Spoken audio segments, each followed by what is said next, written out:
thank you for each and every individual in this room and all of the value that they bring to my life personally and others in their lives, Lord. And I pray that the audience and the listeners, viewers, whoever needs to receive whatever message is spoken today, that they receive it and receive either inspiration, healing, or empowerment, or whatever it is that you want to get to them, Lord. In Jesus' name I pray. Amen. Amen. Hi, friends. Welcome to Hersatility. As you all know, Hersatility is a platform that I've created to bring some of the amazing women that I have the pleasure of knowing, meeting, or even just knowing of, and having them on here to tell her story, her way.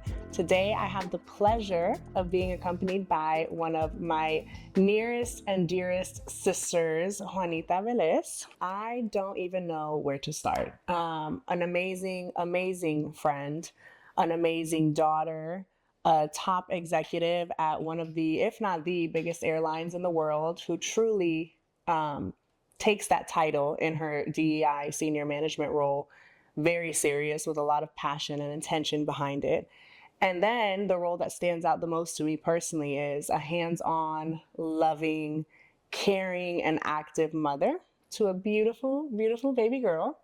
So those are all of the titles, so to speak, that I see in you. But I want to know, how do you identify yourself off the back when you're initially asked? Well, first of all, I'm so proud of you for putting together this platform that I know is going to hit so many women. Thank you. And so many people that are looking for nuggets of wisdom to grow. I know that that's what you were for me during a really difficult time. And so I really know that the Lord is just building this immaculate platform for others to heal. Amen. How do I identify myself? I think I'm someone who's lived with ultimate resilience, and I might sound like really confident and cocky when I say it, but As you should. you know, as an immigrant, you know this story very well. Like, we are often just thrown into different scenarios that you have to adapt to. And the resources are sometimes all there, sometimes they're not. So you have to make use of what you have to persevere. So I'm a resilient person. I'm someone who doesn't give up. For me to give up on something, it's because I've known and tried and just seen that it's not there. Ahí no es, like we say in Spanish. And then lastly, I lead my life with compassion and empathy. Being somebody who has experienced a very loving home, I take that with me in every space that I go into. I love that. And I see that firsthand as a friend of yours. All of these roles and all of your vast experience, both in your professional life and your personal life, make you a very versatile person.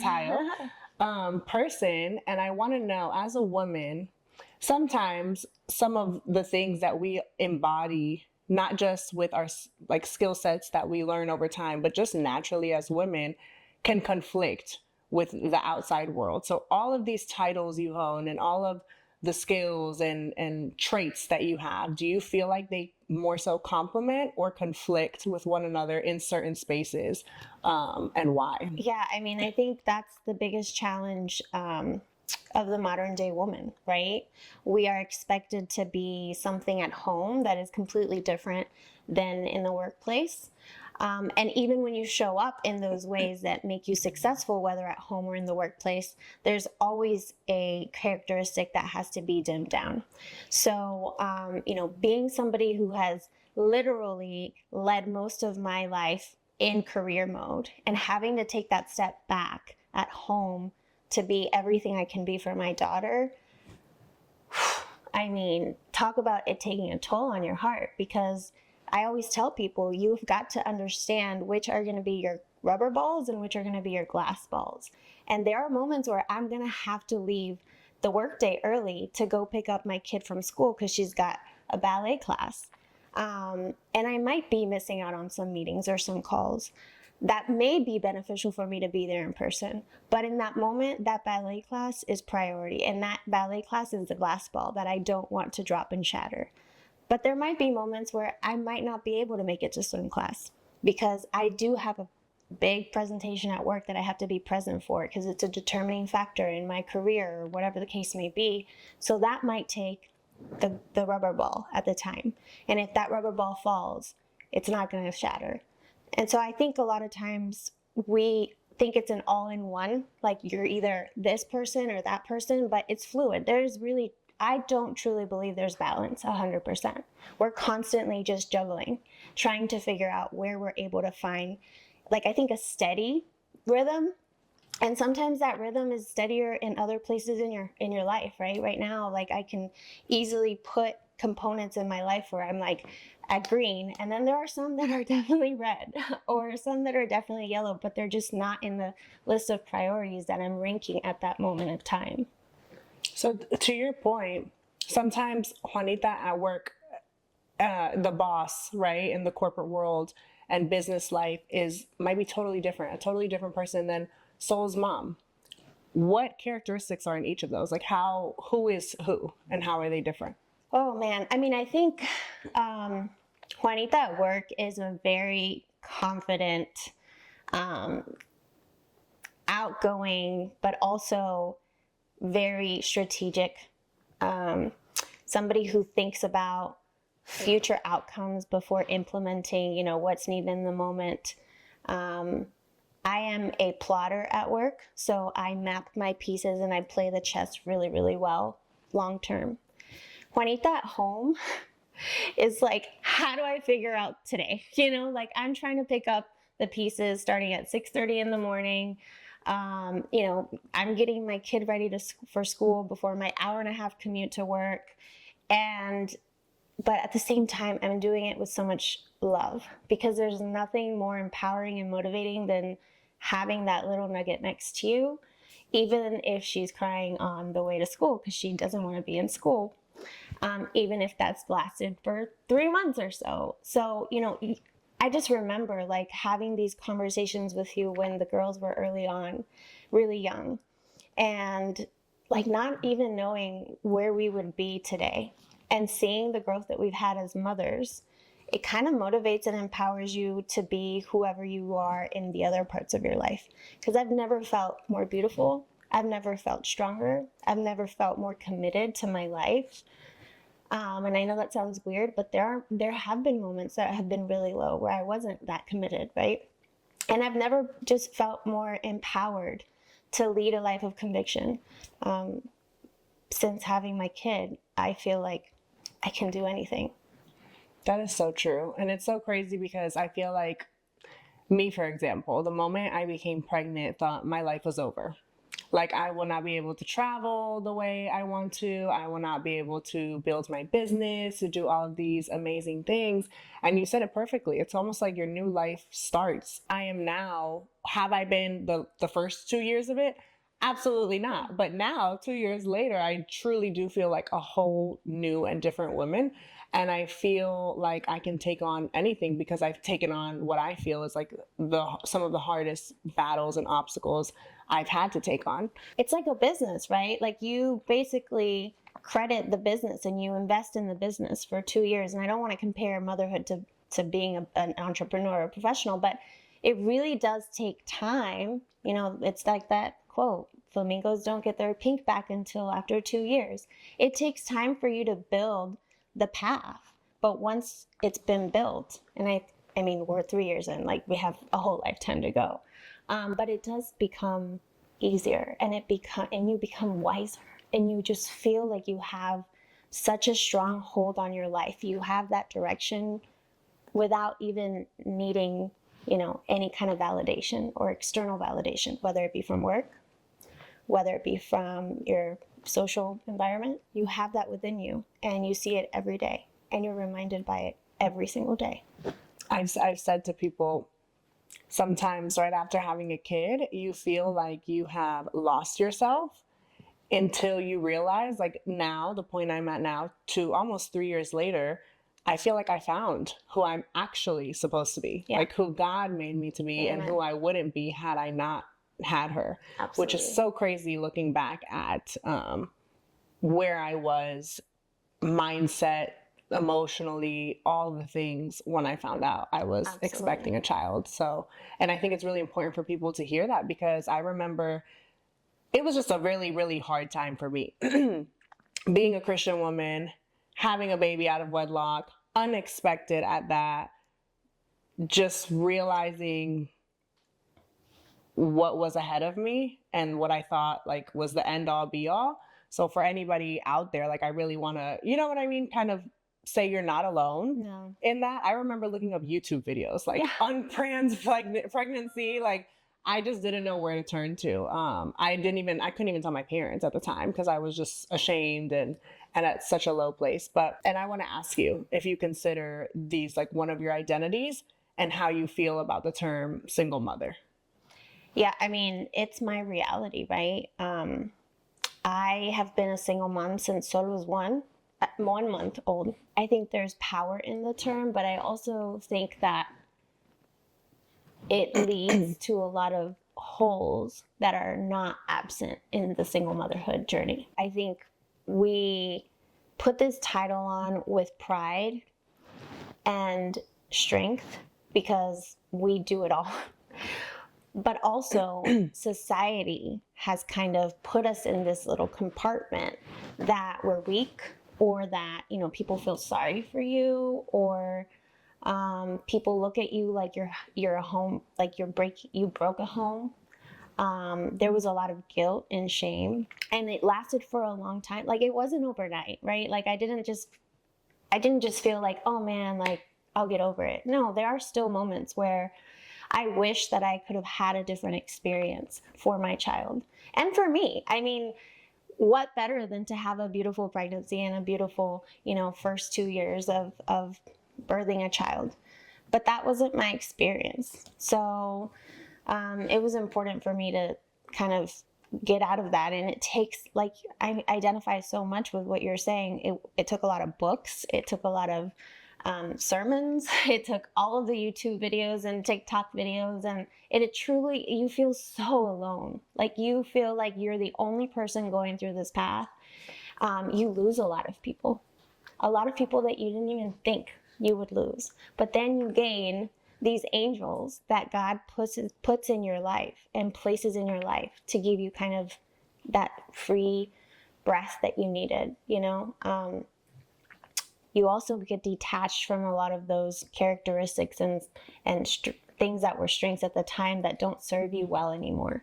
One of them for me being a people pleaser and trying to kind of say yes to everyone, but saying no to whatever was good for me. So one of the first things I did was read The Courage to be Disliked, which is a book that focuses on that like people pleasing angle that I so passionately lived with. Me too. Add to my Amazon cart. Yes. And the book basically focuses on saying, like, the only way you can be set free is to understand that you're not above or below anyone, right? And that really gives you the opportunity to see situations for what they are versus for what you think they should be. And it also gives you a sense of entitlement to make space, to make yourself whole, to add things that add value to you, not because somebody wants you to, or not because you're doing it for somebody else, but for your own goodness. And it's hard because coming from a culture where, you know, you've got to put your head down and say, yes, ma'am, si, señora, you have to be obediente, like you've got to be in an obedient mindset. That's how we grew up. And then coming to this country, being an immigrant and kind of feeling like you were below anyone who had immigration status or who didn't live in the immigrant apartment who spoke complex. The language without accents. Who didn't speak the language, or who didn't have curly hair, or like who wasn't wearing Abercrombie and Fitch, right? Like all of these things, limited to, I mean, I can just remember all of the staples of my childhood that made me feel inferior. Limited to. That's a good one. Yes. And today, I'm also very cognizant of providing, like keeping my feet grounded, because one day you're here, the other day you're there. And that's, my life has been that, a roller coaster. And so I take, you know, single motherhood with lots of pride. That responsibility of leading Sol on my own and giving her those traits and characteristics makes me very proud. You are actually somebody who's truly like empowered me in that sense, and and coming to terms with the term single mother. I feel like literally up until now, it's not something I identified as out loud ever. It came with a lot of guilt. It came with a lot of shame. But to the point you just made, it also comes with a lot of like stripes. And I actually was just watching an interview that I think Sarah Jakes Roberts did, where she mentioned how the things that we are so ashamed of at some point makes us qualified to speak on, and almost like qualified to be a voice and be a platform for others. And she was talking about, in her case, getting pregnant at I think 14 or something like that. And she was saying how it was something she carried with so much shame until she realized that's what made people listen to her more, because they could either relate to the loneliness of it. And it's the same with being a single mother.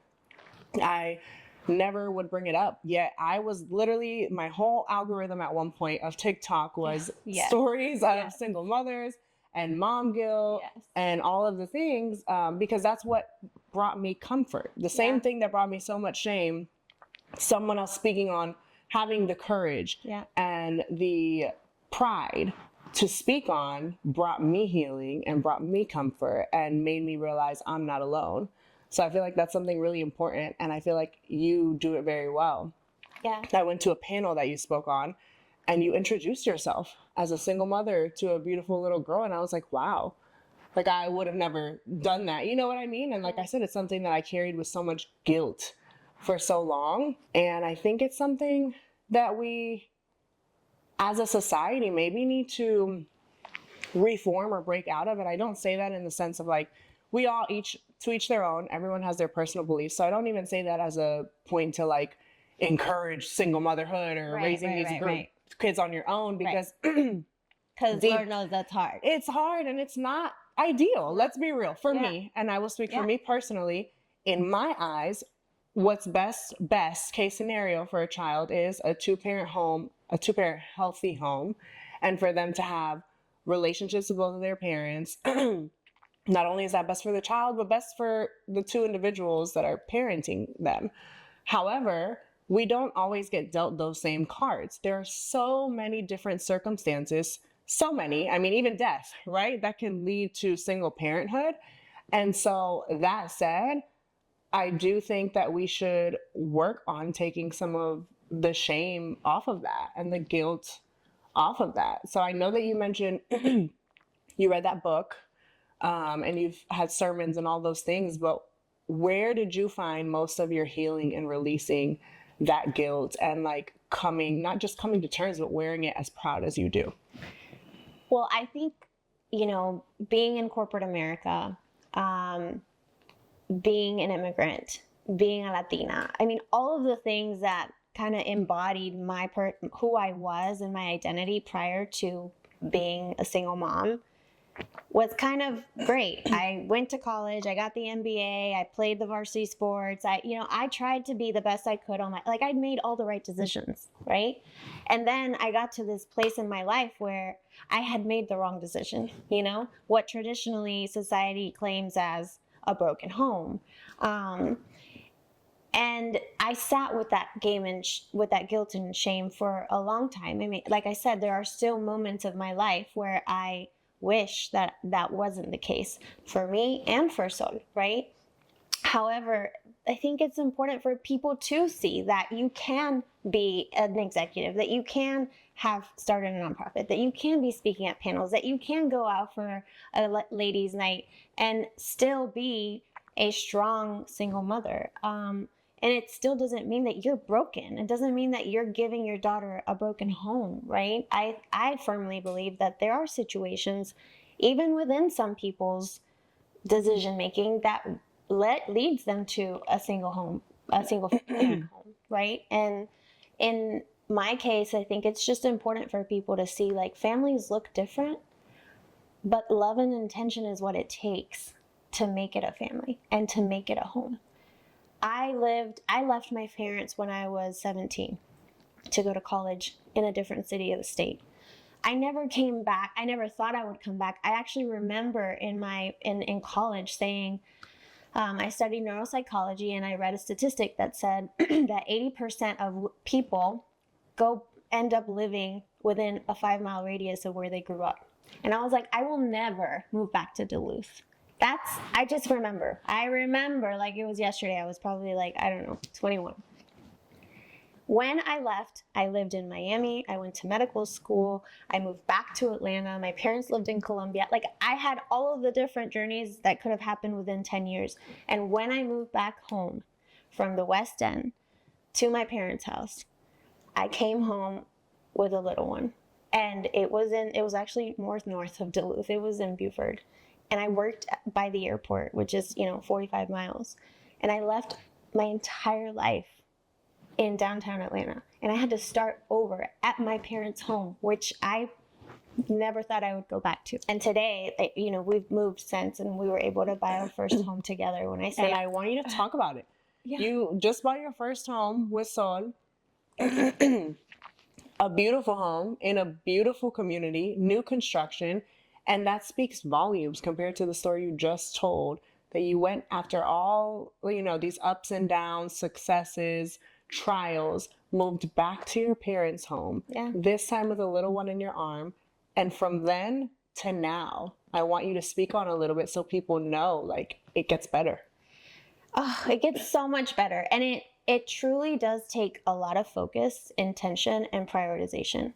When I tell you that I hibernated for 2 years and I dedicated my life to what my next 5 years with Sol would look like, I'm saying I did not spend a dime on clothes. I didn't buy things that were unnecessary. Starbucks was out of the question for me. I mean, I literally lived those 2 lives with financial sacrifice because I knew that I wanted, to have a home with my daughter. But I also was very objective in knowing that that wasn't going to happen overnight. And so did moving back home to my parents' house affect me? Yeah, of course. Like I had my own independent life. I had already bought, properties. I had a whole life that I could have stayed in.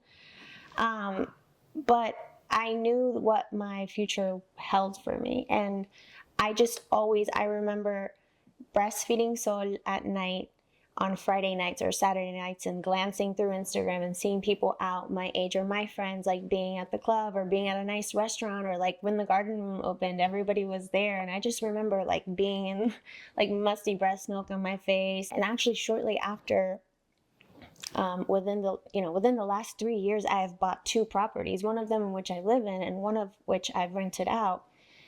And to this day, sometimes I just want to go off and say, I just want to spend and splurge on, whatever, a new car, for example, because that is, that is something that I've had to struggle with. But at the same time, like, I know where my goals are for Sol. And ojalá Dios quiera que no, God willing, nothing ever happens to me. But if and should something ever happen to me, I want her to be secured, and that's my priority above everything. Above everything, I want her to be safe. And that is what keeps me grounded and motivated. When we feel like we're missing out, like I feel like I've been there, I feel like any new mom probably has been there. But then now that I'm kind of coming out on the other side of it, and you as well, I feel like I would rather experience all these things with her. Yeah. And be able to share these memories with her and have her see like, oh, look at my badass mom versus without. So it all it all is worth it. And it may be the hardest, but it's also the most rewarding. I feel like our similar journey that we've been through with motherhood. But you've shared so much and I really appreciate it. And in all of the hats you wear, which truly embodies Hersatility in itself, you literally do it all. And I feel like in the modern day woman and the modern day mother, things have changed so much where it's like, are we supposed to do it all? Are we expected to do it all now that we literally have rights to be able to go work and be the domestic housewife mother at the same time? So what is your stance on that? Like, do you recognize or feel like you do it all in the way that you do? And do you feel like, is that real? Is that a real thing? Like, can we do it all? Should we have to? Yeah, I think I do it all because those were the cards that have been dealt, right? I would love to be in my soft girl era, please. Like, I mean, it is difficult to be in a position where you cannot stop, or you need to come home and have already made lunch. So by the time your kid is home with you, it's there for them to eat because they're hungry. I would love to have somebody making food for us. I saw something that was like, when people tell you you're so strong and you laugh and you're like, I don't have a choice. Yes. Literally don't have a choice. Like, can I please Who's not gonna take feed out the my garbage? child? And those are those like subtle reminders that, yes, I do it. I have to. You can't just let the trash build up. I have to feed my child. I have to make her a healthy dinner. I have to go work. I have to work out because I like feeling, mentally and physically strong. But I don't think that we should have to go so hard on every single component. And by the way, I do it all, but there are a lot of compartments in my life where I'm not doing it at all, right? And if I had some of that work spread out, or if I had more support, and I have a lot of support from my family and friends, but if it was a different story, I think I would be able to fulfill some of those gaps that I'm not doing it all in. I think that it is a tug and pull, because while I don't believe that we should be taking any rights away from us, because I do deserve that we have full autonomy and should have full autonomy of our own decisions, this is a world in which we still do not have equitable access. And I'm not saying it in a political way. I'm saying, like, if I'm expected to put her to sleep because I'm breastfeeding, then you should be expected to give her a bottle and put her to sleep the next night. Like, there shouldn't be an opportunity for me to say, well, only I can do it because I'm the mom, right? Now, I also have a different experience to that. I've only been a single mom. I don't know any other way. I don't know what it's like to have a partner come in and take on some of the full load, or get the laundry started while you're cooking. I don't know. So it's a very difficult challenge. And I wish that my soft girl era starts soon. I'll keep you posted. It's coming. If it's a desire in your heart, that means God has it in your plan. So yes, it is on the way. You do everything, I want you to know, very well. As an insider to your life, I can attest to that and say that. So you're doing an amazing job. Thank you so much for coming. And we will close this out as I want to know, to a young Juanita, maybe whether that be a young executive in the making or a young, strong, badass single mom, like, what would you tell her? Take your time being alone. Don't fall into what's trending, right? And I don't mean like consumerism. I mean in your thoughts, take care of your body, take care of your health. I learned to work out really late in life. Like, I always played a sport, but it was never something that I grew up watching my parents do. Like, actually have a everyday workout. And I learned that late in the game. So it's harder to keep up. And I would love for her to just know, like, whatever path you're going through is going to have a consequence, whether it's positive or negative in your life. So choose wisely and be very confident in whatever decision you make. If you're not making a decision in confidence, then there's some doubt in there that you need to attest and take a look at before you move forward with it. Amen. Well, thank you so much for coming. Tell the people where they can follow you, ask you any questions they may have, keep up with you and Sol. I love connecting with everyone on Instagram at juanita.velez.atl. Feel free to send me a DM. It's like so awesome to be able to build a tribe that is experiencing things similar to you, but also people who have diverse experiences, because you learn a little bit from everyone else. I'm so thankful for our friendship. Me too. I'm thankful for you. Thank you so much. And thank you guys for watching. Stay tuned for the next episode of Hersatility, where each of these wonderful, amazing women will tell her story her way. It's a wrap. Yay! Thank you. Thank you guys.